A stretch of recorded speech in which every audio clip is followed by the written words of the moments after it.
of these, it reminds me of COVID and lockdown. You just Yeah, no, definitely. Although we get a lot more people. Our numbers actually have gone up on these tastings post COVID. So that's a good sign. But it is good. I mean, obviously COVID was the catalyst, but it's I don't know, maybe people in the chat could who are all saying hi now. Good evening, Kevin. Could tell us their feelings, but they're handy because you don't have to worry about getting transport home, and you can have a few drinks and relax, and there's just definitely an ease to it. they're brilliant. They're brilliant. It's always that one when you've had a few drams, then you shut the laptop and you realize you're a bit plastered just alone in your living room. Yeah, I've literally often said the same thing. It's like you're having these great tastings, all these great chats, and then the thing ends, and you turn around, and it's suddenly you realize how cold it is, and you're like, oh, No, no. Because like being in the pub, it's great. You've got that transition of getting in the taxi, then getting home and into your bed, and then it's really laptop closed and it's instant pub to home. Done. yeah, no, 100%. Alistair said in the chat here is I'm over 2 hours away from the nearest shop, so it's my only option. That's So, fair. brilliant. Well, there's kind of no one added from the waste room there, so we may as well get going. So Stuart, first of all, for anyone who's joining us for the first time, this was definitely, I saw from the sales of this that there was a few people who've bought this pack who either live now with us or who are watching on the recording who's this is their first W Club tasting, or at least the first one in a while. So welcome. How we want these to be full, like as interactive as possible. So please do get the questions and comments and tasting notes in the chat as per usual. But obviously, if you're joining for the first time, you wouldn't know that. Don't be shy. There's no such thing as a wrong question or a silly question. I suppose the other thing is we've got a bit like some of our other tastings. We've got a few of the bottles that have been tasted tonight to give away. So we're going to do the usual kind of most interesting comments and tasting notes. So do keep them coming and. Stuart, you can help adjudicate on that one. So keep an eye on ones in your head so we can loop back to them at the end. And we're also going to be giving away some ones for tagging and sharing on social media. So do get a picture of your pack, your laptop with the tasting on the screen, and tag at My W Club either on Facebook, Instagram, or the platform formerly known as Twitter. And we'll pick a few, and we'll probably do a couple from there. Because there's 6 SKUs in this tasting, so it's quite a big tasting. So we'll do a couple from online and a couple from the chat. So yeah, please do keep those questions coming. Stuart, we'll ask you now to introduce yourself for anyone who doesn't know you on the call. I don't believe you've joined us. We were discussing this before we came live. You haven't joined us for one of these before, so it's great to have you. But before you want to do that, maybe could you start with the proposed lineup? I know people like to get them as in the order you want to go in for the tasting, because I know people like to get them kind of pre-poured and lined up in front of them. And then maybe tell us a bit about yourself. Yeah, absolutely. So I was playing around with this in terms of the lineup that I wanted to run. So what I'm actually thinking about doing is we're going to do 12-year-old to start with, nice and easy entry. Then we're going to do 15, the Pineau de Charentes Coastal Series number 3. I'll take my time because it's like trying to copy into a notebook when the teacher's writing on the note. You're like, slow down. So 12-year-old 15, then the Pineau de Charentes Coastal Series, then Huddart. And I know some people who know how that's made might disagree with me, but I'll explain my justification for that later. Then the Port Cask, and then we're going to finish on the 18. Marvelous. I've got some nods of approval there, but just some. It sounds good. I'll type that out in the chat for anyone so they can have that as a reference. And in the meantime, do you want to tell us a bit about yourself and your role with Old Pulteney and the International Beverage Company or Group, whatever it's. Yeah, of course. So I'm the Global Spirits Ambassador, which is an absolute mouthful of a role. I drink for a living. I drink and travel. It's fantastic. So I cover all of our spirits. So mainly Scotch whisky is kind of my expertise, but I cover all of our spirits. So we've got Caroon Gin as well. We've got some Thai rum. We've just acquired Cardrona Distillery. I know some people might know that. Fantastic New Zealand distillery. So we've just acquired them. I was actually out with them earlier today. I'm not tipsy. I was making them drinks, but I swear I'm sober. You can you can keep an eye on me, but I swear. And we've just taken over a French cognac called Larson, which is really, really interesting. So it allows me, it's good because it keeps me on my toes, and whiskey and spirits is a huge part of what I love. So it allows me to learn as much as possible. But I've been the global spirits ambassador for them for just over 2 years. Before that, I was with a company called Douglas Lane. I'm sure some people will know. So independent bottling, blended malt. So that allowed me to kind of get, yeah, really kind of where I cut my teeth about whiskey, kind of grassroots. So, cask selection and tasting, that's fantastic. Understanding how blending really, really works. And then before that, I was with a small company called Pernod Ricard or Chivas Brothers, very small. I was with them for 2 years in India. So I was based over there for 2 years. And then before that, pubs, bars. I worked as a commis sommelier very briefly for 3, 4 months, and then realised that whiskey is better than wine. Uh, my French partner will disagree with me wholly on that, but anyway, that's my brief background on what I do and what I do for the company. Marvelous, excellent. No, that's quite the story journey from major companies in India. That's fascinating. Maybe might be some questions from our W clubbers on that one as we go on. But we were going to start with the 12, are we? We're going to start with the 12. The reason being is that when people always ask me Old Pulteney, they always ask me to, show me what's the best example of Old Pulteney. And for me, it is the 12-year-old. And there's things I'll talk about, but this is your dram. You do whatever the hell you want with it now, right? You don't have to taste along. You can neck them all and sign off, but please don't. But it's 40%. So it's a nice, easy entry level. And because we're going to go into some pretty, not necessarily tannic, but drying, especially in kind of the wine term of drying wines, especially when we get into like 15 Pineau de Charentes, but we'll talk about that in a minute. The 12-year-old is a really good starting point. It's all bourbon cask, oranges, vanilla. But the one thing I want you to think about, if everyone's working to one glass, you'll really have to use your memory because you're going to have to finish it and then go on. But if you're managing to keep a little bit of the 12, I'm glad I remembered this because I always forget to tell people this and they just end up finishing it. But if you keep a little bit of the 12-year-old in, what I want you to focus on is especially the 12, the 15, and the 18 are the ones to look at for this, is that we do all the liquid that you'll have in Old Pulteney in single malt bottles is aged at the distillery. So we have casks that are aged down in Airdrie, where we have majority of our casks, about 640,000 casks just now on site, and we're pretty much at capacity just now. But it's amazing if you get a 12, a 10, or whatever, a sister cask equivalent at the lab compared to Pulteney, the flavour is different. So salt crystals cannot permeate a cask. I've been told by multiple Germans, multiple Austrians who are very, very geeky about it, that it can't. Salt cannot permeate. But I think when we go to the coast, smelling sodium chloride table salt is a little bit unromantic. It's not that attractive, right? And that's very true. I always kind of appropriate this to, if anyone's ever had Riesling white wine, there's like a minerality to it, there's like a texture to it, like licking pebbles in the nicest possible way. But that's what comes for me from Old Pulteney. But the interesting thing is that's because it's on the younger end for single malt. When we get older, the maturation increases. So if you imagine the angel share, we're losing liquid. So you have this kind of increase in maturation. It's this big, quite sharp curve and faster and faster and faster. Whereas the introduction of that minerality, that saltiness, that's quite continuous and predictable.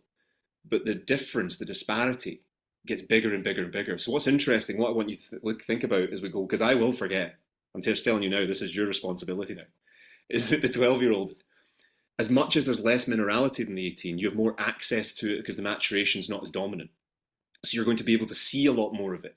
Whereas the 18, that's where that salty, let's go with salt, just as a kind of, for lack of a better term, that minerality, that saltiness evolves more. So we get more salted caramel, salted chocolate in the 18-year-old than this classic coastal minerality that we see with the 12-year-old specifically. So, first dram, we'll just jump straight in. Luke, if you're happy with that. Yeah, no, sounds good. Yeah. Not going to talk for another 20 minutes. You won't have to twist my arm, I tell you that. So cheers, Slange. Slange, yeah. All bourbon cask, 40%, nice easy sipping. And the other thing is, unless anyone's been drinking all night, waiting for anyone to look a bit guilty, unless anyone's been drinking heavily and drinking high ABV spirits, this is also a very good one to just bring our palates up. When we jump straight into a 46 or 48 or 50, our body is a little bit adverse to it. Your body unconsciously is like, no, we're not ready for that. So that 40% just kind of kickstarts our palate, kickstarts our nose, and then when we start getting to the 46, I think we can actually appreciate it a lot better. And when you were saying what the comparing this as a touchstone as we move through the rest, I mean that will often become apparent. I know when we've done these tastings in the past, when the lower ABV ones, that really, as you say, you can get the alcohol in it now will just taste like water, once you've tasted some of the, what have we got? 46 is the highest, I think, of what's on the Yeah, taste. everything else is going to be 46, also non-chill filtered and no caramel colouring in everything else. So the 12-year-old is chill filtered, it's colour adjusted, and it's 40%, which is very common for all entry-level malts. And I get challenged on that quite a bit. Well, I think most ambassadors get challenged on that quite a bit for entry-level malts, but I think it's the right thing to do because to us, 40% is low. But when you really think about what 40% actually means, 40% of that bottle is pure alcohol. That's quite significant. And to anyone that's coming into whiskey, that's still quite significant. So I think it's important that we make these whiskies as accessible as possible so that we have more people to talk to about something that we all are passionate and love. However, I think it's still important that we get cask strength, high ABV, because ultimately alcohol is something that carries flavour forward. But what's interesting is that, Dave Brooms wrote about this quite a lot, is 46-48% is around kind of optimum to carry flavour through, but without killing the whiskey completely. And that's dependent on style of spirits, on the casks that you're using. But for me, Old Pulteney, I think we could probably push most of the Old Pulteneys, I think, to about 48 to 50%. But I think 46% is probably around optimum for most people. I think that 48-50 is probably me being a bit biased and selfish. Well, it's definitely something that we get a lot of feedback on from these tastings. I know people in the chat right now will agree that a lot of people have asked why more brands don't just bottle it at 46. People don't like that idea of the chill filtration and that and all. They just want this. They find that as the optimal level in terms of both flavor and texture as well. No, 100%. It was. I attended a workshop with IWSR, which is like the Whiskey Research Institute, and it was fascinating. But they were saying that the rate that caramel colouring and the chill filtration, it doesn't affect the flavour profile of your whiskey. It was really, really fascinating at the levels that it's put in Scotch whiskey. But my pushback. Oh. Yeah, no, just on that. I mean, I've read him and told that multiple times. I think it's maybe true, but what I don't know. Maybe you could correct me on this. But what I find is it does affect that mouthfeel and that texture, which I think is as important to the experience. Exactly. That's the thing. It's like, if you've got, that's what I was going to say is that, my personal preference, like as much as I know the science behind it, it's like, that's great, but your personal, and also placebo effect comes into play as well. Yeah. But if you've got something that tastes the same but has a better texture, ultimately it's everything. It's the whole package, right? Everything's going to come into play, which is very, very important. But just a point on the casks that we have here. This is predominantly second fill bourbon. I can almost guarantee that all of this is actually majority of this is probably ex-Buffalo Trace bourbon casks, but we do have some first fill and third fill to balance this out, but the vast majority of this liquid is aged in second fill bourbon barrels, all barrels, a mix of hogsheads and barrels, about 70-30. We've probably got some great comments in there. Kevin Wright has said, it's a nice, easy dram, accessible, very open air feel to it, fresh.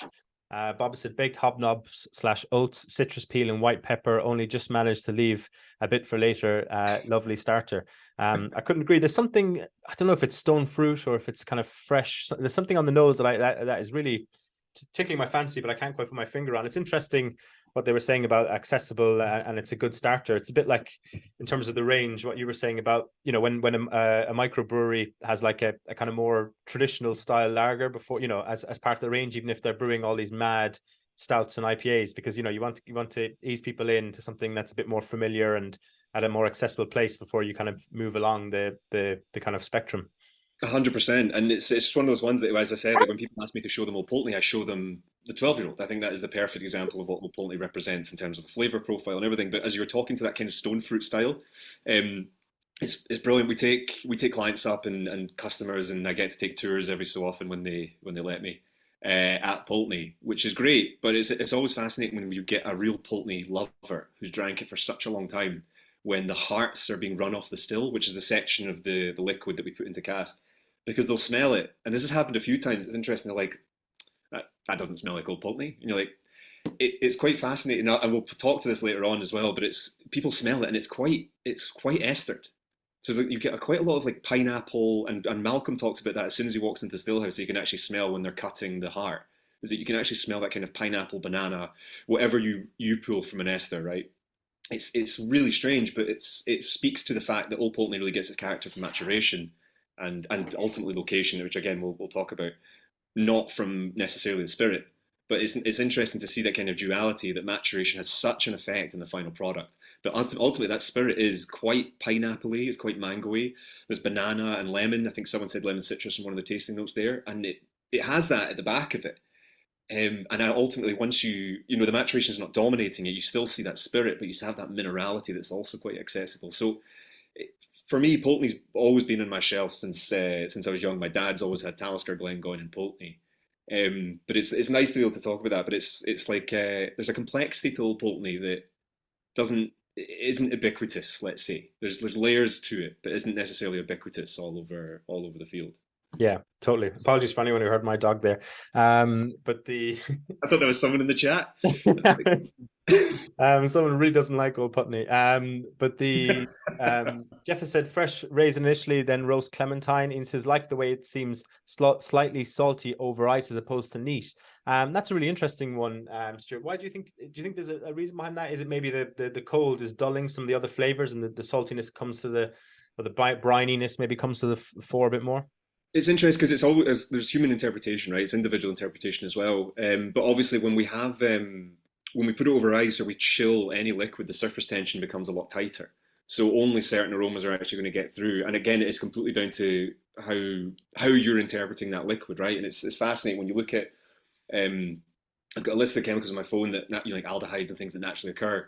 And it's fast. I always really find it fascinating that in a certain space, you and I, Luke, for example, could taste. You might taste apples. I might taste pears. Joking. But both of those are the exact same chemical. We've interpreted them slightly differently. But it's in the exact same wheelhouse, right? You could do big brush and say it's orchard fruit. It's definitely orchard fruit. Whereas you've got green apples, I've got red apples, which are very specifically different. And I always find that fascinating to share tasting notes because ultimately that's the human element to it, right? We can put tasting notes in the back of bottles, which I rarely like to use because if you say what lemon sherbet is to someone in India, it's like, what are you talking about? It's trying to come up with universal tasting notes that everyone understands, right? Everyone knows what a lemon is, but if you go to Japan and it's like this is more yuzu, and it's like not a lot of people know what yuzu is, and it's like, well, it's a very specific type of citrus fruit, but lemon encompasses that. Yeah, yeah. Like I've gone on an absolute Billy Connolly tangent to answer a very simple question. No, that makes sense. You find it a lot in wine as well when there's like really pretentious taste notes when you're like, I have no idea, I've never had that in my life. But exactly, yeah. I think it's just like it always comes down to me. Do you like it or do you not like it? Yeah. And that's why we have such a wonderful selection of whiskey. But that is ultimately the crux of the final question for me. But I think tastings are so important because it gives you time to focus on the whiskey. Because I've been guilty of going into a bar and trying a new whiskey that's come up and I've been like, I'm not a fan of it. But then I'll taste it with a friend who's bought the bottle and we're in a bit more of a quieter space to kind of think about it. And it's like, actually, that's really interesting. I really like it. So tastings are really, really important. But ultimately, do you like it or do you not like it? And the opposite happens. I've been at distilleries or at vineyards and you taste the wine and you think, oh my God, in this setting, and you're like, this is amazing. Yeah. And you get it home on a night like tonight, sitting in front of the TV, and you're like, what did I think? What was I thinking? This is terrible. I'm a bit conscious of the fact that we're saving some of this. So people are already probably trying their best to resist. Sorry, I've got the glass. So we'll maybe get pouring on the 15 if you don't mind, Stuart, and then we can I'll read out some comments in the meantime because we've got some really good taste notes and feedback coming in there. Where K&D said nose has a touch of the eraser at the top of a HB pencil, which I think I can kind of get that. There's also something there that's like those do you remember those sweets that had like the love, they had like, hearts and he loves. Oh yeah, love hearts. Love hearts, yeah. There's kind of something like that on the nose as well, which I think is maybe similar to the eraser one. I get what he means. Gary Sid said that estery note was picked up when I was at the distillery. It was interesting to smell the difference. Russell says a friend of mine who's visited mentioned that instead of a distillery cat, Old Putney has a seagull. I wonder if the seagull's as good at catching mice. There's sherbet lemon, says Angela, which I totally get. Salted toffee apples from me, says Gary. Ian says it's a good point about the environment for tasting. One of the reasons I like these sessions, no pressure to drink up in the last 20 minutes of the distillery tour. 100%. So maybe actually while we people are nosing the 15, the seagulls may be a good jumping off space for talking about the distillery and maybe the story behind some of the production up there. I love that. See, this is why I love these tastings. So yes, there's been three generations of seagulls, and the distillery team swear that they know exactly which one it is. It comes back all the time. They feed it. So apparently this is the third. I'm saying apparently because I'm only up there like 5, 6 times a year, right? Which is a fair amount, but I'm not there all the time. But they're completely confident that they know that that is the third generation seagull that's been nesting at the distillery. They're very well behaved. They know when they get fed. They know when the guys take their lunch. But Yeah. it is true that there is a distillery seagull, which has to be a first, I think. Well, was there? This could be one of those Mandela effect things, but because I'm looking at the bottle here and there isn't. But I have a memory. Was there an older iteration of the bottle that had seagulls on it or had birds of some sort on it? No, we've always had the boat icon. I'm just trying to remember if there was again. It's Mandela effect and being that close to it. We've always had the boat at the top on the coin, the medallion. I'm just wondering if there's ever been an outline of a seagull in the sky above it, but we've never had a prominent seagull on Yeah. a label. Well, maybe there is. Now looking closer in above the boat in the little circle, there is a bird, which I presume is Yeah, the eagle. So maybe that's it. Maybe that was in somewhere in the back of my mind. But yeah, there you go. So brilliant. yeah, So we have no, some great comments there about the environment. Where Ian says that's a good point about the environment for tasting. One of the reasons I like these sessions. Sorry, I've read that one already. But Alex says with the esterification, the maturation stage longer for Old Putney compared to most distilleries allow the esterification of the alcohols, and is that what makes it unique? I don't know if you want to deconstruct that one for us. no, we don't necessarily treat it differently to any other. It's a really good question. I'm trying to just unpackage it with regards to everyone watching instead of getting too geeky, right? So no, it's we don't treat it any differently to any other distillery. It's very much treated as a bonus to, or not a bonus. It's just very much treated as a causality of the distilling process. But we're not treating it. We're not looking at that when we're doing maturation. We're not looking at specifically trying to bring that out more or bring that out less. We have our specs, let's say, to capture the 12, the 15, the core range, what we're trying to achieve with it. So X amount of sherry casks or bourbon casks or whatever we're doing with it. And we'll stick to that. We'll always stick to that. And I get to, from batch to batch is minimizing that margin of error. That's a master distiller, that's a master blender's job, is minimizing margin of error. It's getting closest to that center point every single time. But no, it's not something that we're, see if I can answer it compared to most distilleries. No, we're not doing it any longer or shorter or anything really different. We're just treating it as is to make sure that we have continuity from batch to batch, to SKU to SKU. It's a good question. That's a very good question. No, it was an excellent question. Do you want to tell us about this 15? Well, there's already tasting notes coming in there, so maybe give us an idea on the maturation and the kind of So yeah. 15's my favorite personally, and it's that way. It's my favorite. If Desert Island, I'm stuck for the rest. I had to pick one Old Pulteney core range. It's the 15. Sometimes 18 is my favorite, but the 15 would be that Desert Island. This is 12 years in refill bourbon, majority second fill, and then we're 3 years in majority second fill Oloroso sherry casks, all Oloroso. There's some first and third fills on either side of those casks, but it's predominantly second fill. It is 46%, it's non-chill filtered and no caramel colorings, all natural color from the cask. As you're enjoying it and nosing it, I think the nose specifically for me is part of the reason I really enjoy it. It gets to that drier side of sherry. And again, if I'm not going to get you to keep a whiskey in every single glass, but if you keep a little bit in this one to compare to the 18 again for a different reason, is for me Oloroso maybe specifically than Pedro Jimenez. Pedro Jimenez very much leans into the sweet side, but Oloroso has kind of two sides to it for me. It's that dried fruit, drier tropical fruits, but then the spicier side. It's got the nutmegs and the cinnamons lit roughly in that space. Again, interpret that how you will. But it also does have a sweeter side to it, which is more rich and chocolate and cherries and that kind of space. And the 18 and the 15, I think, do that very, very well. And the reason I like the 15 so much is it is that spicier, nuttier is another word I was looking for, drier fruit side of sherry, but you still get that kind of vanilla cream at the back that the bourbon cask is offering, because ultimately that's the vast majority of it. And the 15 is my personal favorite. It just hits the sweet spot for me on that curve that we were talking about. The maturation isn't too far away that the mineralities disappeared or evolved too much. You still get a bit of that, still get a bit of the spirit. The cask is in there, and it's funny. Bal Blair is one of our other our other distilleries. And Glendronach is another example from a distillery that's not ours. The 15 for those two as well is, yeah, that's the sweet spot for me. I find that across a number of different whiskies. Yeah, well, I mean, the Glendronach 15 is iconic for that reason. Yeah. Yeah. No, it's brilliant. We got some great comments coming in there as well for it. Jeff says more obvious toffee flavor and nose initially. Chocolate hobnobs and vanillas on the nose for me. Yes. We got 15 euros treacle, toffee, salted caramel with a hint of musty leather, giving it a nostalgic feel. Dried flavor, or drier flavor, apologies. Toffee, soaked sultans, and rum spice. El says, sorry about late, I had to miss the 12-year-old, but it's my go-to whiskey for less than £30. So yeah, no, it's excellent. And how long? I mean, in terms of the history of the range, how long have the 12 and 15 been in the portfolio? And So someone's probably going to try and throw something through the camera at me, but if anyone remembers the 17 and 21-year-old that we got rid of, no. I've been pulled over many a stand at a whiskey show asking what the hell happened to our 17 and 21. But I believe it was back in, I want to say 2009, 2010 that we kind of repurposed the brand a little bit. So we used to have the 12, the 10, the 17, the 21, and a 12-year-old as well. We got rid of that, and then it's 12, 15, 18, 25 as the core range. Huddart has also joined that.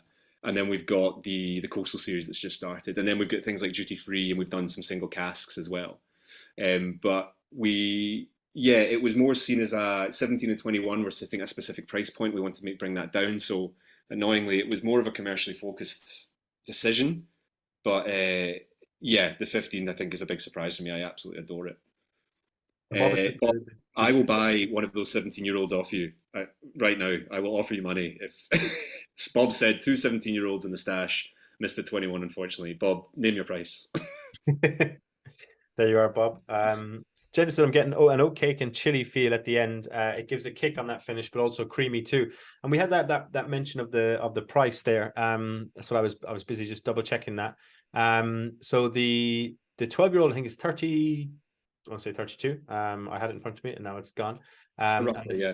The 15-year-old is 74. And obviously at the end of this tasting, everyone's getting a discount code. So Bob said, get Luke to pass you on my email. We got a discount code that will obviously give you 15% off these. So that should bring the 12 back under 30. So yeah, no, it's a great dram at that point. So it's 35, apologies, not 32. So yeah, it's great value. Yeah, it's I know some of you been. I know Gary, you've been. Thank you very much for sending those drams. By the way, just to give Gary a shout out, sent me two very tasty drams. Thank you. But if anyone's been to the distillery, we're still operating roughly at the same point because if anyone's been, we were founded in 1826, which is pretty common for most distilleries, but obviously in the northeast coast and in Scotland. But the footprint that we were built into Pulteney town, which is on the south side of the bay. So if anyone's been to Wick, you'll know it's obviously a fishing port and was that. But Wick was just 6 or 7 fishing houses in the north end of the bay. Pulteney town was actually there first, built by a guy called Thomas Telford. I know a few people will know that name. A very, very famous civil engineer from the United Kingdom, built multiple bridges in London. If anyone knows Craigellachie Bridge in Craigellachie, in Speyside, also built by Thomas Telford. But what's interesting, we were built, the Pulteney town was built around and we were built in that area. So there's no way for us to go expand. We have to build up the way. So we're still running off 2 stills. We produce about 1.7 million litres of alcohol per year. And for anyone, that must just sound like numbers and letters, but to put that into perspective, your big players are producing about 24, 25 million litres of alcohol per year. And that's fine. As long as it's consistent spirit, it does not matter the size that you are producing at. As long as it's consistent spirit, it's absolutely fine. It's just to give you an idea of the scale that we're still operating at. So running off still 2 stills, and we're running off worm tubs as well. So one of only 20, someone probably correct me on that. I think there's only 20 distilleries in Scotland that still use worm tubs out of the 140 odd now, including boutique distilleries, which must be a bit wild. But across our portfolio, we've got 4 out of 5 of our distilleries use worm tub condensers, which is a bit of a wild ratio and drives a few people mad that have to fix them if they ever spring a leak. Yeah, no, they're fascinating. They've come up a few times on these chats, the worm tubs. I think, it's a fun way of cooling off that spirit. No, it's good. we got some more comments in there saying dried fruit and honey on the nose, toffee and dark chocolate and on the palate. You were saying about Wick. I mean, I've heard it's a great place to get cheap paint and general building supplies. But I've also was reading in advance of tonight that it's 3 degrees north of Moscow. Is that true?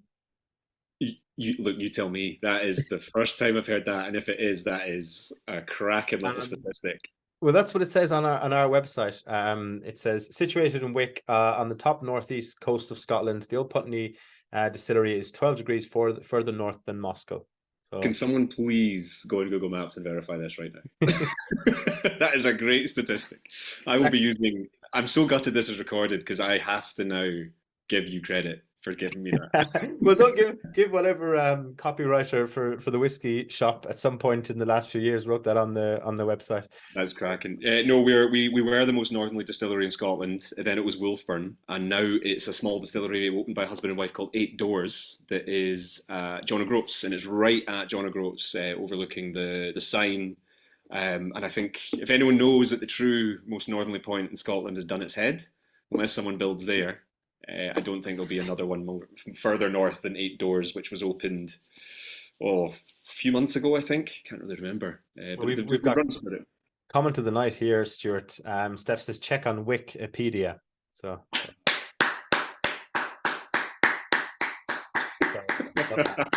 Steph, I was watching you like laughing, typing that in as well. I was like, what's happening here? Well done.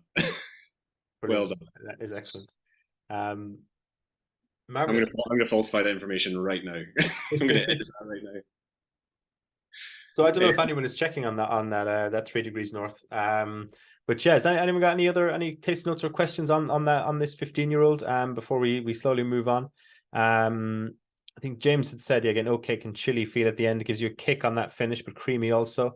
Ali says vanilla tablet, raisins, salted caramel ice cream, moving into a long finish with a kick of them ginger. Some excellent tasting notes. Aaron says coffee and an apricot. Yeah, we've got 2 styles of warehousing at the distillery. We've got racked and dunnage. The dunnage is one of my favourite because it's if anyone's seen that movie Raiders of the Lost Ark, at the very end where they put the crate away, it's got that feel to it. It's not a typical earthen floor style dunnage. It's very, very funky. But we have dunnage and racked, but about half of 15 will be aged in dunnage and racked.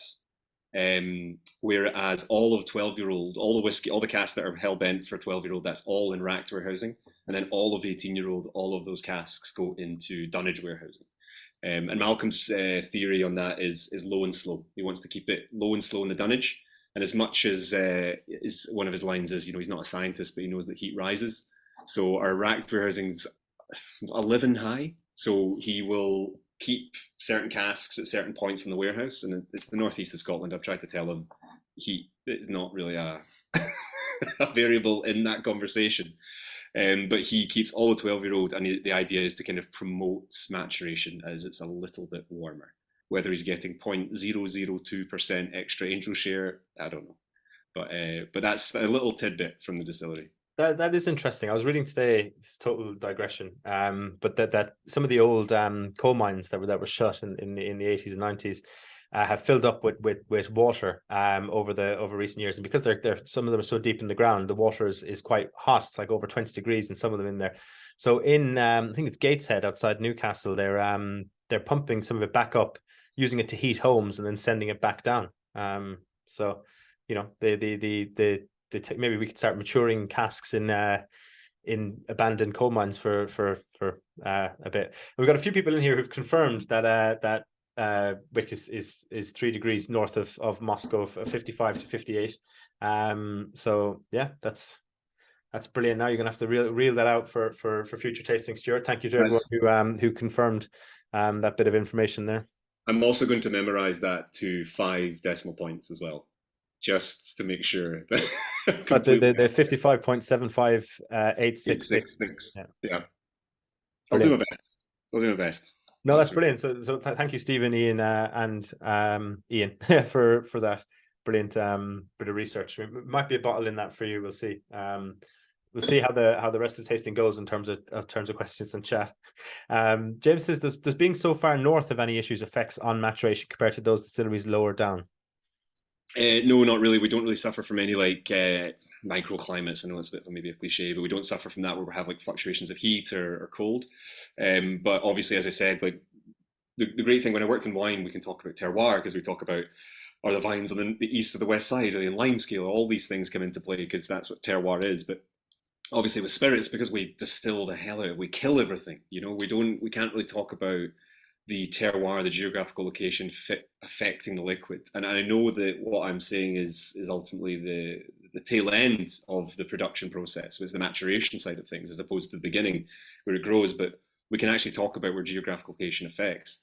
Because we are breathing in that ocean air over 12, 15, 18 years, you're affecting that flavor profile of that liquid, and which ultimately will give you that specific texture, that specific profile, that maritime malt profile that we ultimately get from Old Pulteney. But specific location as opposed to maybe a Knockintoshan, for example, no, there's no effect on angel share or rate of maturation apart from the sea air that's breathing in. Well, there's a lot of people now who disagree with you. We had really? Steph Holt from Waterford on. Oh, sorry, there's something playing in the background. With Steph Holt from Waterford on, who was big on the fact that terroir was affecting the whiskey, and as in the rate of maturation. No, as in the terroir was affecting the barley was affecting the flavor which is coming through, and there's been barley will affect the rate of maturation. Yeah, so don't let Mark Rainier hear you on the terroir and whiskey. So barley will affect flavor profile, but ultimately every profile. So if you make with wheat, if you make with barley, if you make with rye, you're going to affect the final liquid, right? Or corn. That's why we get bourbons and ryes and wheat vodkas and everything like that. But ultimately that's predictable. That's very, But if you grow that same species of barley on one side of the hill to the other side of the hill, these nuances with that flavor, you're not seeing that. You're going to see the barley, the sugars that's coming from that barley, that source of sugar. That's what you're going to see. You're not going to see these delicate nuances with barley, with grain, in my opinion. No, I totally, and I'm sure from Auchentoshan and Old Pulteney maybe it's true. I mean, Ian says maybe terroir just affects the marketing. We do. I've been at distilleries in the very southwest of Ireland who claim that there's big differences between them and Bushmills, but you're talking like a huge distance, like from North County Antrim to West Cork or the southwest of Kerry. So maybe over and obviously from much bigger distances. If you're maturing in Spain or closer to the equator, I mean, it's definitely making a difference there if you try a Paul John or something like, but yeah, maybe in Scotland internally it's not that big a deal. Not exactly a massive country, to be fair, but no, like we're not seeing a massive difference in it between we're very fortunate as well that all of our distilleries were able to source local barley. I think it's within 40 miles really of the distillery we're actually able to source from. And then ours is treated in Bairds and Inverness and then comes back up to us, which is nice to be able to see. I think Malcolm's on Sassy Malt just now, if anyone's a proper geek. We're on Sassy running up at Pulteney, but we ran Sassy down in Balblair and it just wasn't processing the way John McDonald liked. So he's still running Laureate, which he's still enjoying. So is Sassy barley that talk back to you, does it? Or? No, no one's actually made that joke yet. No, I scrape the barrel when it comes to jokes and whiskey. Aaron has said 15 is a cracker developed into cinnamon, pastry, and vanilla for me. A cinnamon, which is that's a good shout. Actually, the more you sit with it, definitely the more that kind of comes through because it's got that sweetness as well. That maybe is more like a cinnamon roll or something. Stephen says terroir is a way to get completionist collectors to buy more whiskey. Got all those individual farms. Got to get all those individual farms. That's I mean, I think Waterford obviously found that out the hard way when they first launched in Ireland in smaller batches with all different farm releases. There was a clamour for the first few, and people I don't think appreciated that they were going to do so many farms. So I know my old job I was in, the rate of sale dropped off once you got to farm 12. People suddenly weren't so completionist anymore. But yeah, I think the cuvee has come together quite nicely. Actually, I don't know if people who were on that tasting would agree, but I thought it was quite good whiskey. Waterford's a cracking dram. Yeah. No, I mean, this is, obviously this is all about Old Pulteney, and these have been two cracking drams so far. So the next one was the Pineau de Charentes, which is one I've been looking forward to. I know I never tried it when it came out last year, but this time last year it was released, wasn't it? Yeah, just about. Yeah. So the Coastal series was the brainchild, sorry, of Vicky, who's she'll hate me saying this, is our global brand manager.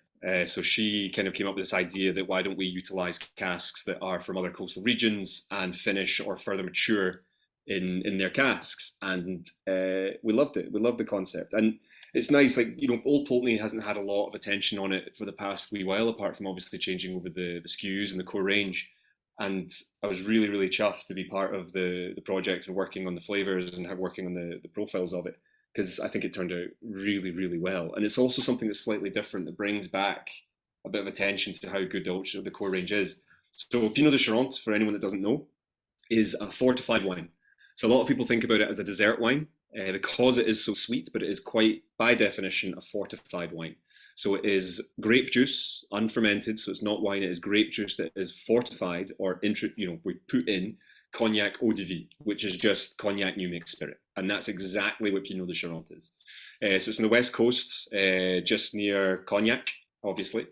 But it's the Charente region. So a lot of people do call it a dessert wine, but it's not. It was, when we were in France, it was tricky to say, they know exactly what Pinot de Charente is, but they were like, mais non, c'est très sucre. And you're like, no, it's not, it's Pinot de Charente. It's whiskey aged in Pinot de Charente casks. So it's slightly different. This is, so you'll notice that actually we've done non-age statements for a coastal series with the port and the Pinot. And there's a reason behind that. It was interesting. I kind of picked this up from Miguel Martin, who we source all of our sherry casks from. Fascinating guy. But he kind of talked about optimum levels of leaving in whiskey in sherry casks specifically. And of course, that's applicable to all types of casks. So with the Pinot de Charente casks compared to a port cask, there's an optimum point, like a bell curve, that hits a specific point where it's ready to go. And then it will drop off again. It will just get bad. We don't want too much of one thing. It's just going to ruin it completely. So Pinot de Charente versus port, the time that we leave each of those in the cask, it's going to be a different level. We're going to leave it in for a bit longer. So it's about leaving it in the optimum amount of time, not the amount of time that we leave it in. Leaving it for longer doesn't make a better whiskey. Absolutely not. So Pinot de Charente, we, having said all that, we left this in for a significant period of time. Multiple years, which you probably shouldn't necessarily do with Pinot de Charente. I don't think many people have gone beyond maybe 1 year, 18 months in Pinot. But we left this in for multiple years, and what I think we've ended up with is, it's all natural colour, it's 46%. Before it was in Pinot, it was in refill bourbon, predominantly second fill. The nose is quite dry. As soon as you bite this open, as soon as you start chewing it, that's when it becomes, I was describing it as like raisins. Slightly dry on the outside, slightly sec, and then as soon as you get into it, that's when it opens up and becomes that juicy, sweet, fresh. But adding a bit of water to this for the benefit of the nose is actually quite beneficial. Luke, what was your thought on the nose immediately, since you've not tried it first? It's definitely different. I get that. I'm not sure how to kind of describe it. There's some of the nose reminds me of some eau de vies I've had from Alsace that have like a real fruitiness to them. But it's kind of a fruitiness that's hard to kind of capture elsewhere, and it really comes through in that kind of, some of those almost even kind of I don't want to say red berry, but it's just, I don't know. I'm very poorly articulated now, but it's definitely a marked difference than the other ones. Ian said getting slight sulfur on the nose with wet seaweed. I can definitely see the kind of the seaweed at a low tide. Personally, don't get the sulfur, but obviously some people are more attuned to that kind of tasting note than others. Bob said honeyed cream with a twist of nutmeg. Definitely get the nuttiness. Salty caramel, warm spice and toffee, cracker of a whiskey. Kevin said atmospheric on the nose, conjuring an image of gathering storm, some rain and salty spray in the air, builds an expectation for a great taste on the tongue. Anticipation. We've Miss Ghost and Kevin have agreed on the seaweed, and Miss Ghost has said, so glad someone else got the elusive sulfur hint. Welcome fellow sulfur super taster.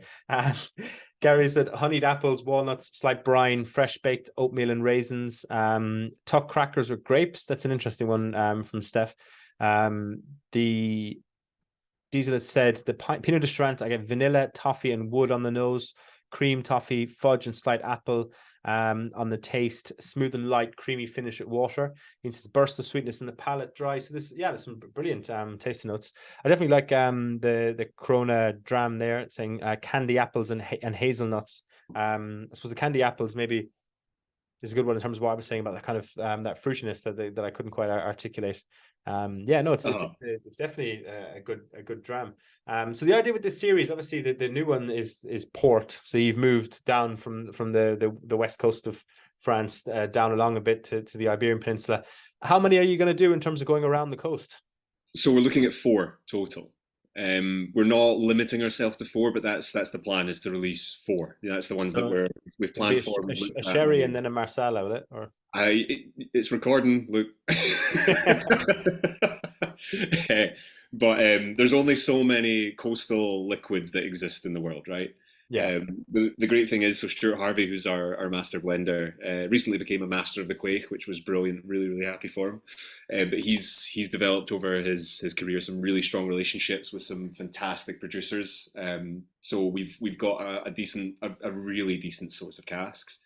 And Pineau de Charentes was one of them. And when Vicky kind of came up with this, Stuart had said to her, like, he was like, "We've got some really good stock of some Pinot that we've been sitting on, because it's just not, it's not dying, it's still there and it's still aging. They're checking on it quite regularly, because even the type of style of oak that we're using is quite porous. So it's Limousin. So the oak is very, very porous and can become very peppery very quickly. So they've been checking it for years.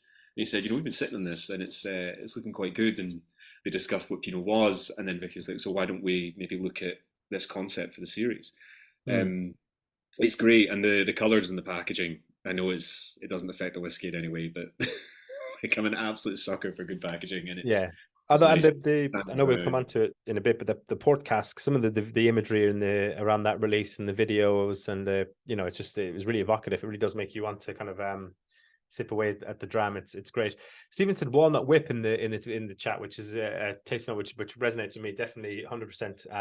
I get that. It's really interesting. But yeah, as you were saying, that kind of coastal series really works because it's very evocative in terms of, you can imagine yourself even sailing down from Wick all the ways and doing a coastal run, like, so yeah, it's that's a charity event waiting to happen. Right, so can you scale to all these points? Yeah, 100%. James said apple crumble, but where you've accidentally burnt it a little bit. Wouldn't know anything about that. Quite dry and tart. This is really getting me in the jaw, cheek muscles in the same way as the Tang Fastix advert. So yeah, I mean, I definitely get that. That kind of dry tanginess does kind of come through it, right? It does kind of grip the tannins, kind of grip a bit. Not as much on some other whiskies we've had on recent tastings, but it's definitely there. 100% agree with you, James. Yeah. In terms of this, the price point for this one is 76. Now, because this is this one came out last year, we don't have that much on there. So with any of the other drams tonight, if after the tasting you find, like with the Nika tasting last night, some of them sold out and we've restocked since. Once this one sells out after this tasting, it won't be back. So for any of you who are looking to pick up a bottle, once I get the discount code, it might be one to move quicker on than some of the others, because I don't think there's that much left since the release last year. I mean, I could be wrong, but that's my understanding. I don't think we're getting much more, if anything, of that liquid. So just a heads up there. So I don't know if you know, Stuart, how much of this is left out in the wild. I know that we've sold out in terms of through to customers. We don't have any that we're holding on to that I know of, unless someone's lying to me. But this was quite a limited run. All the coastal series is going to be a very limited run as it goes, right, in terms of global scale. So there's only certain markets that we've sold through. So I'm still getting messages from India and other places that it's like, can you get me a bottle? I'm like, no. If I did that for you, I'm going to do it for so and so and so and so and so and so. But it is quite limited in that sense. Yeah. Ali said tart tatin with salted caramel ice cream. That is a fantastic taste. That might be one to peg for later. I love it. What I also love about this is that 76, same price point or similar price point to the 15, for one that's kind of limited, that you think would be one that maybe people who are looking to complete series or the completionists, as someone said in the chat there, it's definitely one that you could justify cracking open at that price point. Like, yeah, I just saw in the chat there, David saying going back to the 12, there's now a cream soda note. That's exactly the Thank you very much, David. That's exactly the kind of note I was hoping people would pick up on. Is if you can try and go back now, I was kind of waiting till last, but if you go back to the 12 now, it's amazing how it changes from what your initial interpretation of it was, and you go back and it's like creamy vanilla and like panna cotta and creme brulee. It sits in that space, and I always find that fascinating. That like after tastings like this, I always keep a little bit in the glass and I leave them next to my sink. And like a true alcoholic, in the morning, I'll go and nose them all, and it's amazing how much they've changed just overnight from what you remember or don't remember from the night before, and that initial reaction you have. But cream soda is exactly one of the notes I always get when I go back to the 12 after having gone through these.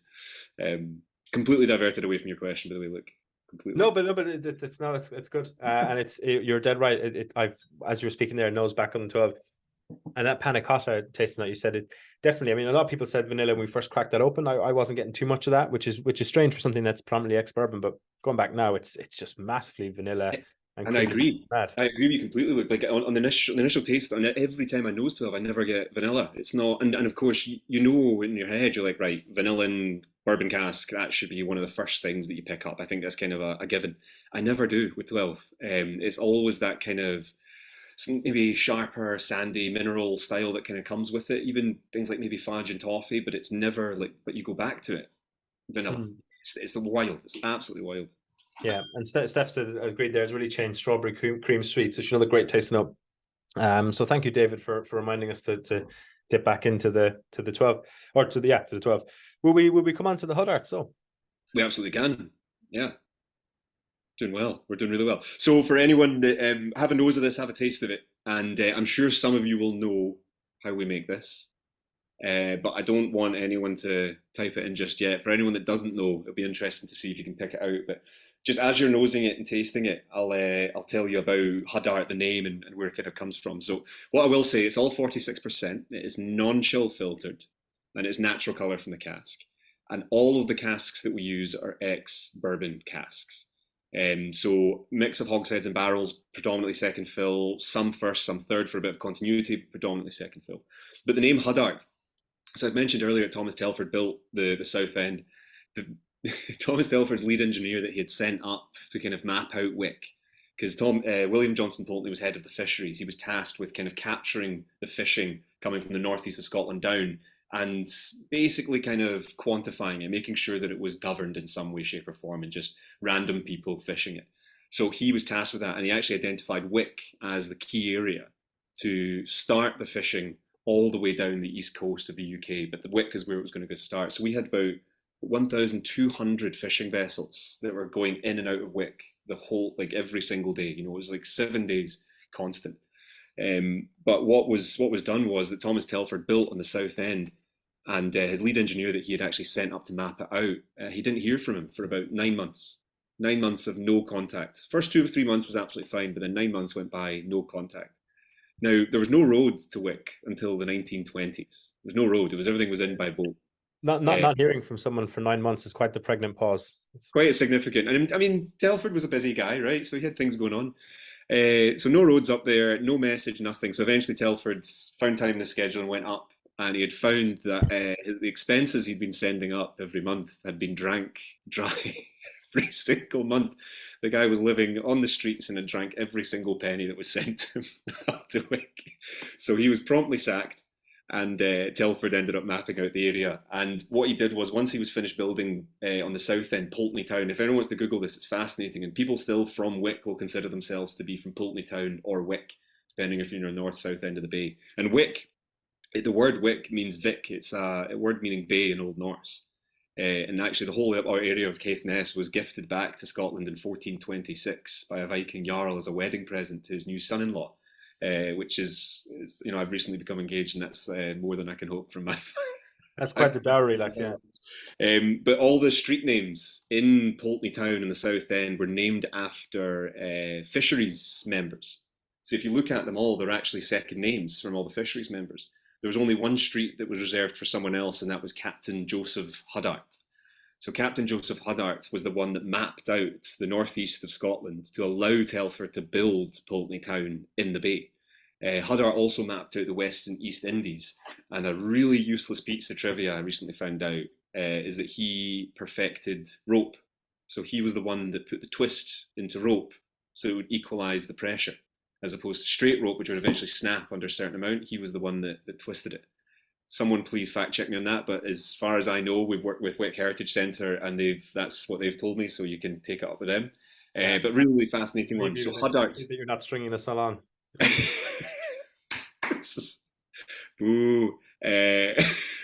So Huddart Street was named after Captain Joseph Huddart, and I always wondered why we didn't, for example, call it Telford as our non-age statement.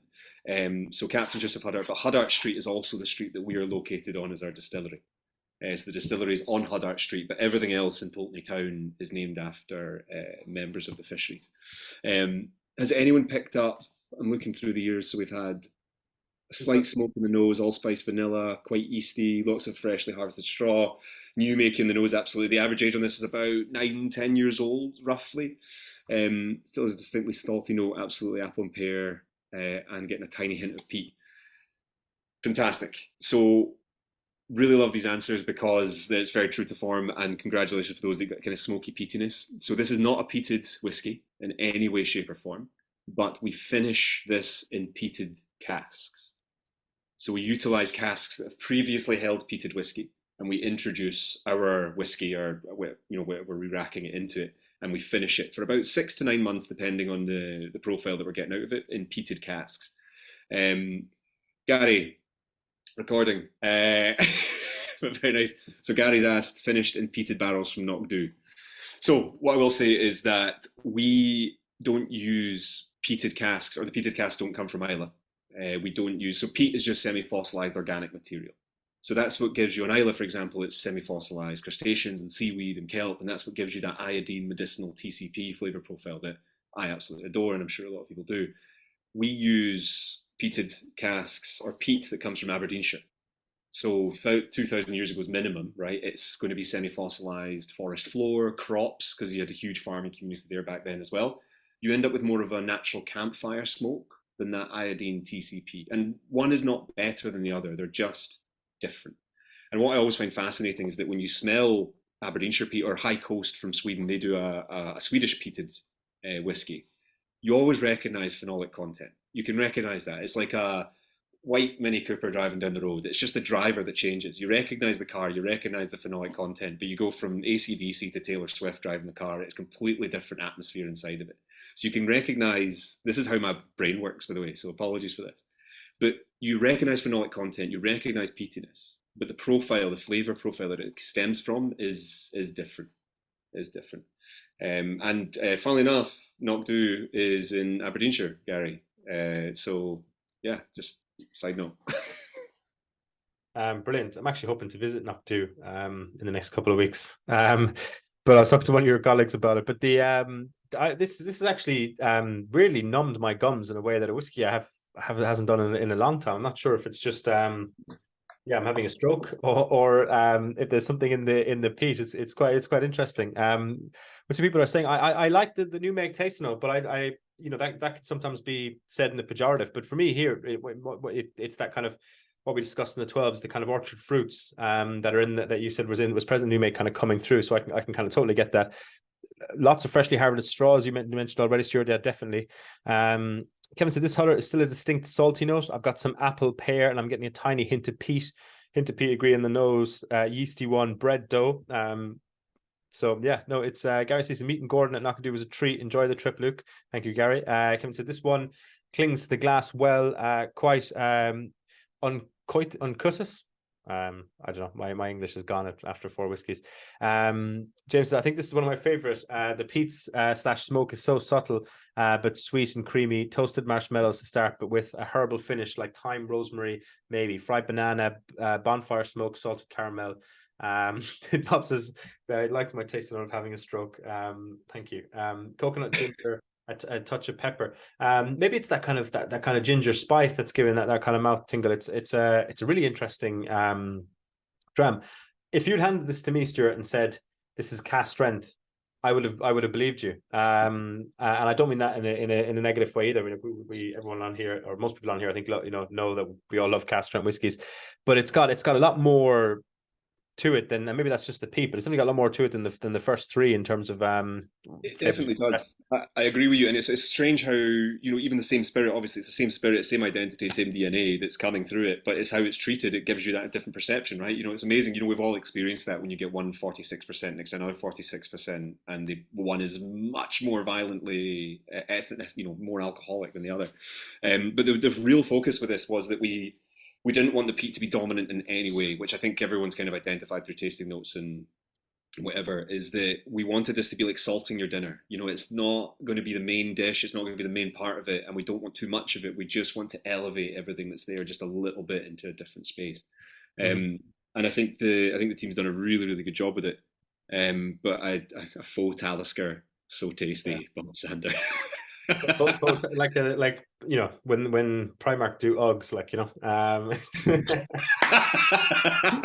oh no, but the bottle win goes to no, it's good. I know it's a really, I don't think that's a knock on the whiskey itself, because it's, you know, I would take this absolutely, yeah. well. I see what he means by it's got those kind of those elements that maybe, you know, people who are used to drinking a more commercial whiskey would recognize this from Talisker-esque, and it's only £47 as well.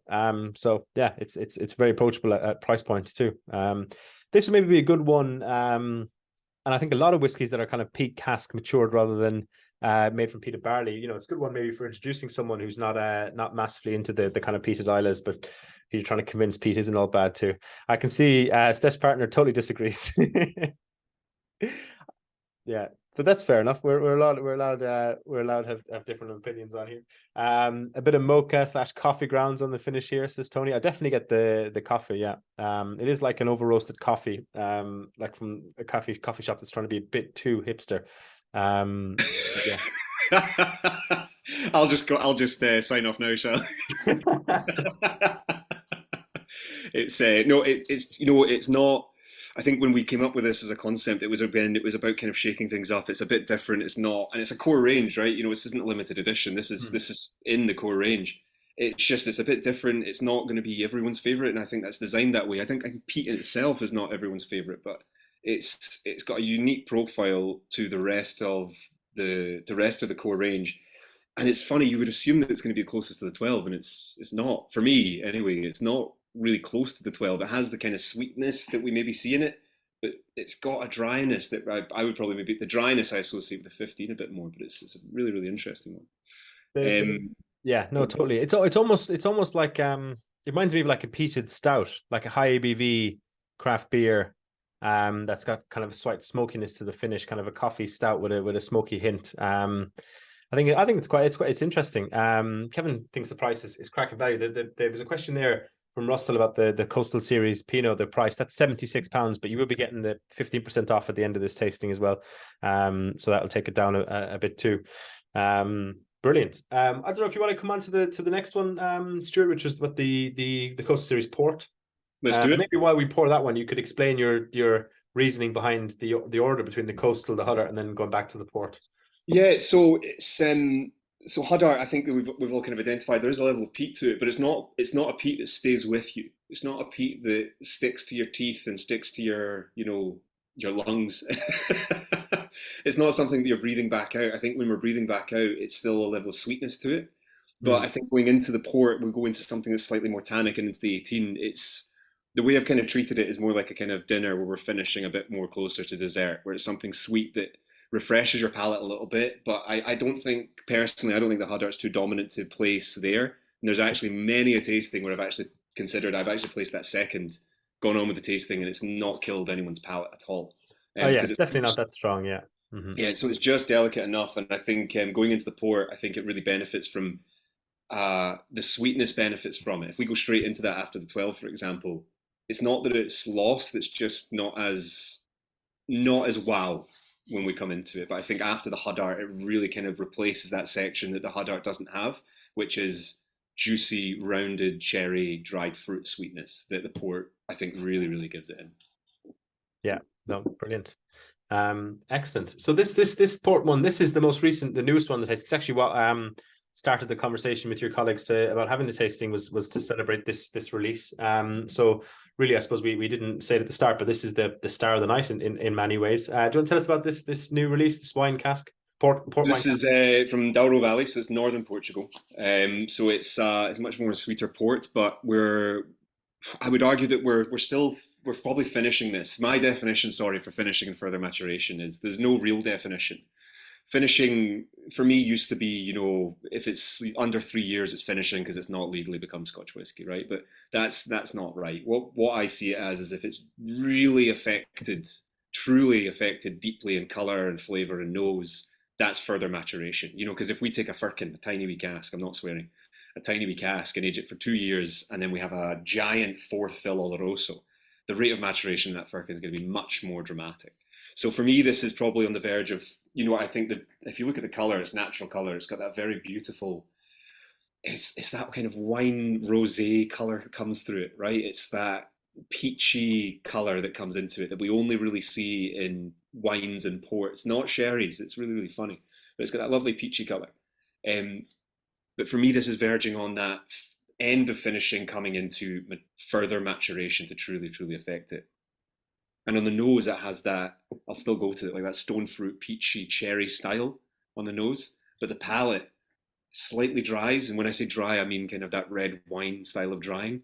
And then comes back again. Once it mixes with saliva, you chew it a little bit more and it refreshes itself and becomes that kind of fresh lemon cake in a way for me. And it's still got that, this is all basis second fill bourbon, then re-racked into our port casks. So you're still seeing the benefit of that. I'm not going to say specifically the vanilla toffee or butterscotch, but there's a chewiness to it. It's biteable in a lot of ways. Mm. No, totally. Bob has said cherries from his 70s Black Forest Gatto, which is totally striking for me. It's couldn't agree more. I don't know I've never had a Black Forest Gatto from the 70s. I imagine it would be a bit gone off by now, but I think I get what he means. Layer of marmalade, totally agree. Kevin says the port wine cask is anticipating Christmas, starting to get a fruit cake. I get pine on the nose. Steph, a nice whiskey for bump. Sorry, that was in the Huddart, but it was a good comment. K&D Jelly Baby Nose, which is an interesting one. I think this is a fascinating whiskey. It's like chalk and cheese compared to the other coastal series and what we've had so far. It's also interesting how port has become a lot more. I mean, I only started working in the whiskey industry in 2016, and you barely saw any port casks back then. Actually, a very well-known senior person in the Irish whiskey industry, probably one of, if not the most famous people in the Irish whiskey industry, but I won't give away who it was, said to me once that there's no such thing as a good port cask whiskey. And at the time you could barely get any. There just wasn't a thing. And this is only, 5 years ago, whatever. And now they're everywhere and they're tremendous. Some of my favorite whiskeys. I think this is gorgeous. I think the port really carries it well. So yeah, no, I think that this is brilliant. I love the color. The color is absolutely stunning. Yeah, and I think there's still that kind of trial and error element, especially with Scotch whiskey, because I mean, the SWA does such a good job in governing us, right? If we were, typical thrifty Scots, if we were allowed to age in an old sock, we'd try it, right? We'd absolutely try it. But they drip feed us, obviously, the casks that we're allowed to use. And I know port's been in for port's been ever since the inception of Scotch, right? But it's still one of those ones that people didn't really know how to use it in modern day whiskey making. And it's one of those ones that I think it's still a bit of trial and error. And you've got guys like Billy Walker who do a fantastic job in treating it. And then, the whiskey industry, we all love each other apart from marketing departments. So it's, there is a sharing of best practice. There is a sharing and understanding of how to treat these, but it really does become common knowledge very quickly. And I won't say names. He was probably right. There probably wasn't a good port whiskey on the market, but I think we're now seeing loads of them, which is great. And we're seeing things like white port and even white wine. I know I'm going a bit off topic here. There's a Glen Murray, the Chenin Blanc, was it the experimental cask? I can't remember what they called the series. And it was a high ABV. If it wasn't cask strength, it was pretty close, I think. It was a Chenin Blanc Glen Murray, and it was stunning. I always dismissed white wine casks. I'm like, well, how much can that actually do to finish or further mature? But, we live, we learn, and we trial things. And I was really happy with the team. So we've got the lab team that created this, and I think they did a good job personally. I know I'm biased, obviously, but I think they did a cracking job with it, and they balanced it enough where we don't see too much tannins, we don't see too much dryness, and the nose is quite. I think the jelly bean note was quite nice because it has that soft, unassuming sweetness, as soon as you take it onto the palate, it pops very much open, and it's that warm spiciness that really, really engulfs your palate. And I really think it's interesting is if you just add a touch of water to this for the benefit of the nose and just swirl it with your hand over, you'll really see the benefit of that jelly bean will disappear a little bit. You'll see something else, which will really kind of surprise you, I think. Because for me personally, I don't know if the person made that jelly bean comment, it's gone from front of me, K&D agrees, but it's not like smelling a jelly bean. It's like when you're in a car on a long journey and someone opens up the packet and that kind of that smell that fills the room, you know. But yeah, there's Bob said still very juicy and not too dry, sweet wedding cake, dark chocolate, slightly salty finish on the taste, dark fruits with slight vanilla. I would drink this with blue cheese. That's a really good point. Werther's Original, buttery, pasties de nata, custardy, and Turkish Delight, rosy chocolate. I think Turkish Delight is a really good shot. I think that's very similar to the jelly bean or baby note. Beautiful and light. Slán Ma. So yeah, Slán Ma. That's excellent. And this is £80, so it's £4 more than the last one, but it's really good. There was a lot. This I think suffered a bit, Stuart. I don't know, from the fact that it came out when it came out just after the whiskey show, and there was just a huge amount of whiskies came out around that time. You know, the Diageo special releases. I think there was the new Isle of Harris whiskey and the Holyrood first release. There was a couple of more there, and obviously there was another Bal Blair from your own range that came out at the same time. So it's hard when you're for people like us on the call who are trying to keep up and taste new whiskies when a lot come out at the same time like that. But for anyone who might have missed this at the time, I think this is a really good moment to kind of appreciate what a release it was, and compared to some of those other releases in terms of price point, I think it's really, really good and approachable whiskey, and as was mentioned in the call, a good one to have in the run up to Christmas. Yeah, because I mean, I'm as much as a whiskey geek and lover, and it's tough for me to keep up with things. And it's you get and being in the industry, right? You keep your finger on the pulse quite regularly, and it's you miss things all the time. And especially as you said, see this time of year when you've got the whiskey show, Whiskey Live Paris. These are the specific moments where people do bring out whiskies, but it's tough, right? There's so many and so many amazing whiskies, and you don't want to miss out on them because it's an absolute nightmare when your pal says like, "Oh, did you try this one?" You're like, "No," and I'm gonna have to wait till next month until I'm paid again and don't get shouted at. But the Heerich, I was really impressed with the Heerich, the Isla Harris new release. That was some good liquid. Really, really impressed with it. I haven't tried it. I tried the Holyrood one in the Arrival in the Pot Still in Glasgow. Couldn't believe that it was like the day after it came out and they had a bottle behind the bar. I was like, oh, I must try that, and it was it's like for a first release, I thought it was very impressive. I've had way more first releases I've had are kind of oh, this might be interesting one day.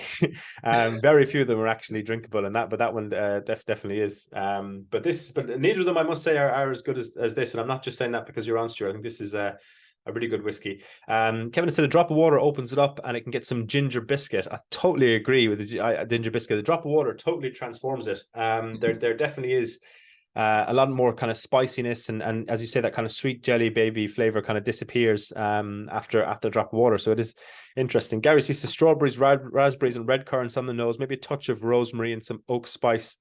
Whilst dry on the palate, I think it brings a lot of the same notes from nose to the palate. Finishes with a touch of nutmeg and raisins. So James says, sorry, the Huddart, you can move aside. It didn't last long on the top, but it is like a Haribo cherry sweets. It had a secret love child with creamy Cadbury's eclair sweets. So James, yeah, well done, James. Cracking. If that's not on the back label, I will make sure it gets there. at least on the website, Yeah, at least we can edit that for a brief period until someone realizes it's there. Yeah. We definitely don't and anyone who comes to these regularly will know that we don't always recommend, oh, you should put a drop of water into this. I very rarely say it anyway, but I definitely would recommend the tiniest drop of water to anyone who has it to this one. It really transforms it. It's interesting. So water always affects whiskey, and it's in 2 cents on it. It will always affect whiskey, whether you enjoy it or not is down to you. Any whiskey that I've ever tried, I've always added water, and then obviously you get those occasions where you've spent a a significant amount of money in a bar and you're like, I really want to try this whiskey and I'm going to spend the money and do it, great. I don't necessarily add water to that just because I'm worried that I do ruin it for myself and then you've killed a fairly pricey dram, right? But I do encourage people to add water to any whiskey that you're trying because you might much prefer it. It will change it, but it's down to you as an individual. I'm not saying that's better, we're not saying that's better for you or not. It's just down to you to see something different. But I think this does benefit from a touch of water because it's amazing how unassuming that nose is, as I said, and then you get it onto the palate and it's this huge burst of flavour. And of course, what we're doing there is the palate and your saliva reacting with the whiskey. If you put a bit of water, you're just creating the same reaction, but in the glass, your nose. Yeah.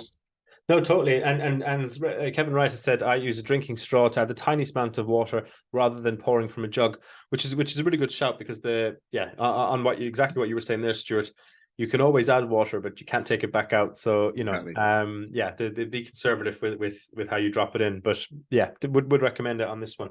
It's interesting. Always reminds me of my mum when I was going out, and it was you can always take layers off, but you can't add them on you don't have. Thanks, mum. When you a night out in Glasgow, and I could see a lot of people. I feel like they kind of regret their out for choices at 3 o'clock in the morning at Buchanan bus station, So we've all been there. Oh, definitely have, especially in this climate.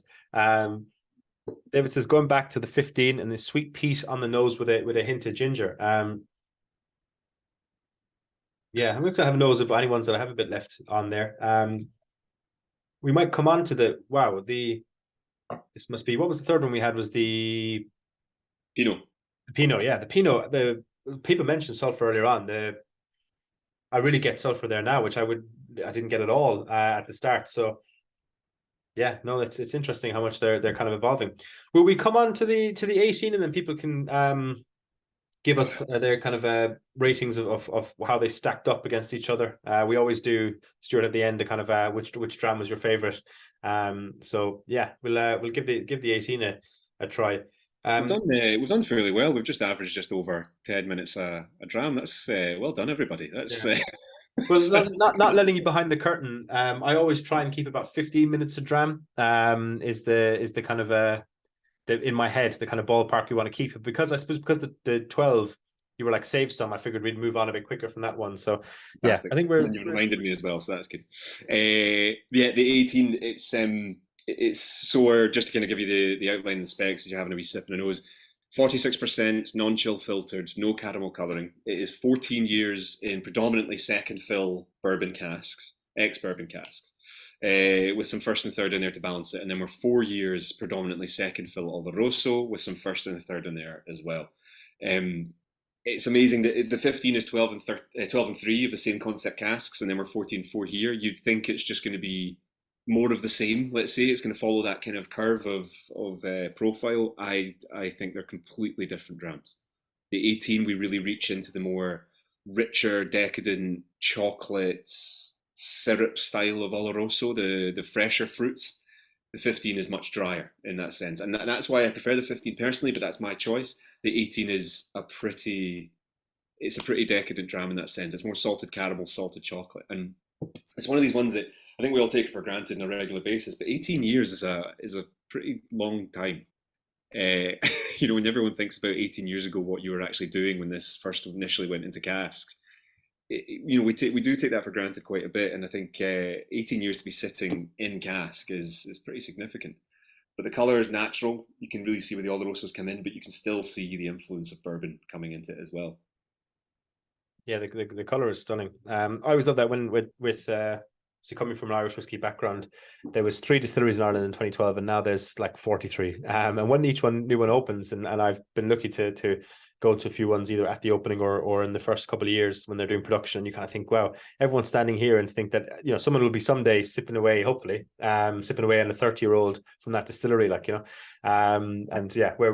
all that's our lifetimes, your working life is gone, you're staring down retirement, hopefully, with a few grandkids on the knees, It's amazing when you really put it into perspective. It's wild, isn't it? It's one of the most difficult products to forecast as well. It's like a mobile phone. It's like, okay, we know where this is going in the next 5 years, but it's the Japanese are a great example of that. The whiskies they produced, they just didn't have the confidence to put down more cask because they didn't you it. Now all of a sudden, and they're such a victim of their own success. You look at Yamazaki 18, the cost of it, right? It's you have to pull out of markets and raise the price to sustain a presence, but it's stunning liquid, and I think now we're going to see more of it. But it's when you put it in perspective like that, it's 30 years now. We're going to see the likes of a Hirach 30-year-old that my grandchild might buy for me, and it's my last drop. We'll see. We'll see. Yeah, on the Japanese, you're dead right. There's only so much whiskey Ben Nevis can churn out. I love that. I love that stuff. Ali says, might have missed this for the Coastal series, but the base whiskey does the base whiskey remain the same and just the cask finish differ, or is it a custom recipe which based on which elements the finishing cask would bring out? I suppose what he means is in terms of compared to the Pineau Charentes, what were the building blocks at the start the same? So the building blocks actually, fairly coincidentally, but it's also quite a neutral place to start from for any, I guess, whiskey makers these days. But it just so happened to be, it's not a planned for the third or the fourth, it's just so happened to be all predominantly second fill. But it just so happened that, so we've actually left this longer in second fill bourbon for the port, just because the time spent in port is less so than the Pinot de Charente. And that goes back to the point I was talking about, that bell curve. It's purely down to optimum time. It's optimum time to leave it in the cask to kind of tie up the answer to the question. It's not about leaving it longer doesn't mean better. And I'd kind of put this earlier, but we get our casks from Jose Miguel Martin in Jerez, and I got to visit and speak with him, and it was incredible. And he talked about this optimum time, and this changes. He consults with different distillers and different blenders on how long they should be leaving their spirit in specific types of cask, whether it's Oloroso, whether it's Fino, whether it's Pedro Jimenez. And it's fascinating. So it just depends. It absolutely depends. But it just so happened that these are all predominantly refilled to start with, bourbon, and then we're putting it into the relevant casks. For the third and fourth, can't talk about it yet. Not to be too far behind the curtain, to be honest. Yeah, on that kind of same line, Gary said that the second fill casks of Pulteney, are they filled previously with Pulteney spirit, or might they come from Balblair, Knockdhu, other kind of distilleries? Because obviously you bourbon, then another Scotch, I presume, and then Pulteney in it for second. Yeah, it just depends. I mean, it's if you're sustaining your own casks, it's obviously it makes sense. It's just makes sense to keep them in house, right? But of course, if depending on the batch sizes for Pulteney versus Balblair, which is different, Pulteney does bigger batch sizes than Balblair, then we can source elsewhere. But it also depends, are we getting them coopered, are we not getting them coopered, are we taking them whole and then bringing them back to the distillery? It just depends. But it just makes sense for any company that holds multiple distilleries to sustain their casks. It makes financial sense, it makes transport sense, all of it comes into play there. Yeah, that reminds me of the the amortization of footballers. All this talk about transfers and academies and multi-club models, and are you trading casks within your club structure, or are you are you selling them for pure profit, so you could bring in the next cask superstar? It's the football manager for casks is what I'm saying. Davis says adding water brings the citrus nose out. Steph says, which is another fantastic taste note. 18 initially Côte d'Or, Choco Toff, caramel and chocolate, and then a bit of after eight, which is on the nose. I think brilliant. Bob says hi, Coca, dark chocolate, leathery oak, really lovely but pricey. Glad I've got my 17 to fall back on. Very good, Bob. Very good. Yeah, loving it. Master of Merit, 15-year-old Pineau Port, 18 Huddart. That Bob comment reminds me of that the Simpsons with the Milhouse's dad when he's like, I sleep in a race car, and he's like, well, I sleep in a bed with my wife. So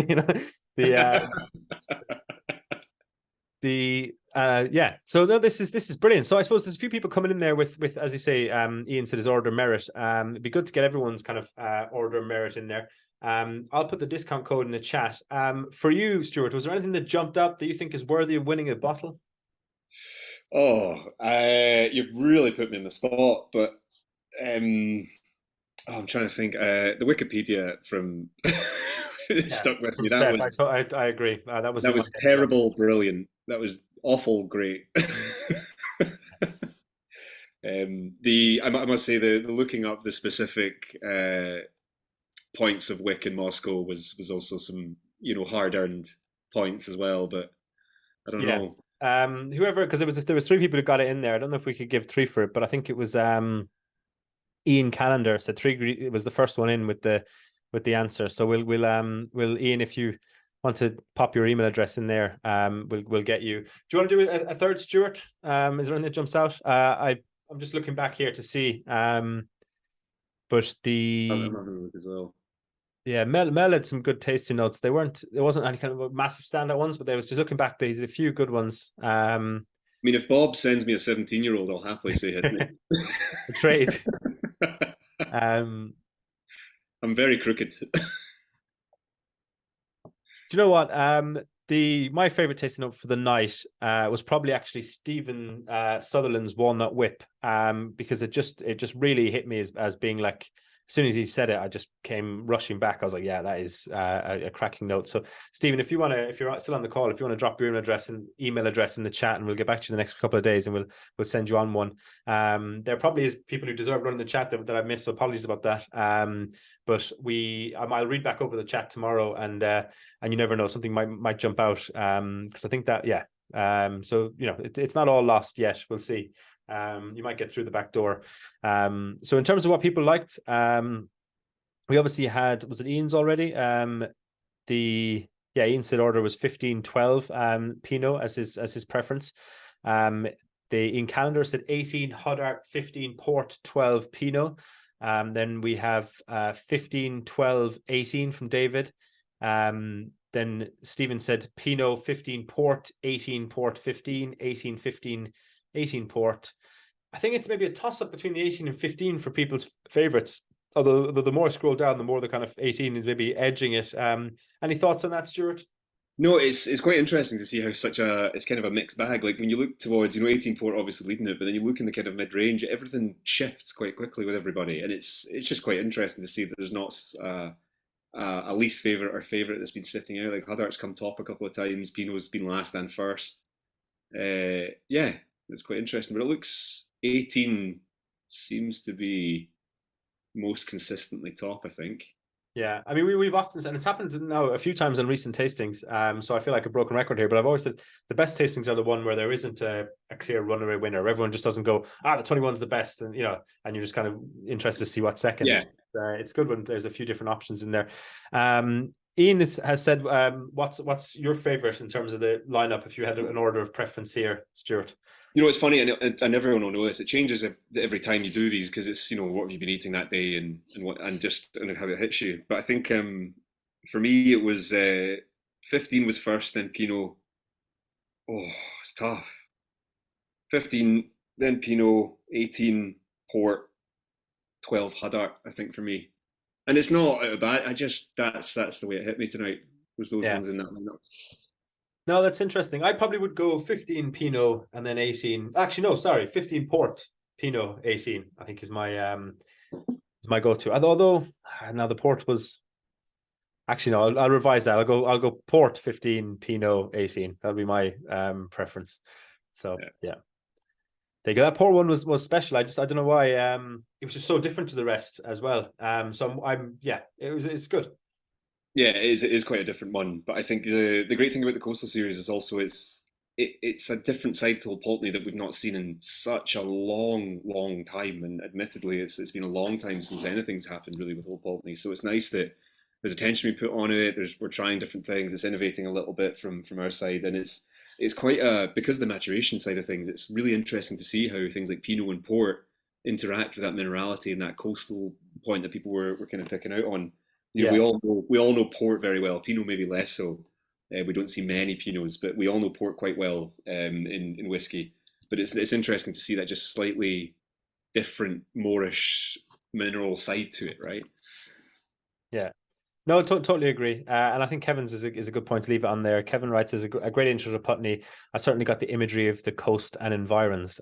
So that's brilliant. Listen, folks, the discount code, I put it in the chat, but it's WS16OP. So that will get you 15% off all the drams we've tried tonight. I'll put it in there one more time.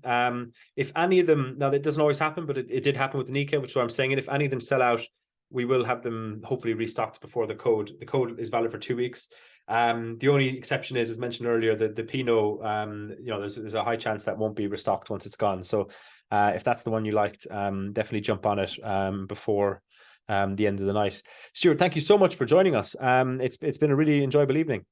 Thank you so much, and it's a pleasure to be here. Yeah, hopefully we'll get you back. As I was saying to you beforehand, we've hopefully planning a Balblair tasting very soon. So keep an eye out for that.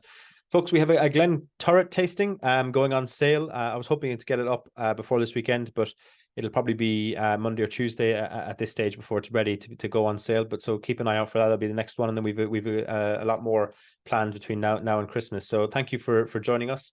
If you're watching the recording, thank you for joining us on that as well. And if there's anything we've missed, just drop an email to the tasting, or to the address you got the tasting link from, and we'll get any questions answered, either in general or specifically about Old Pulteney. So thanks again, Stuart. I hope you have a lovely evening. And yeah, I hope if you're following a team in the Europa League and you're watching this with that's all going well as well. So no, not necessarily you personally, but everyone. I don't know if you're not a Man United fan, or no, sorry, they're in the Champions League, aren't they?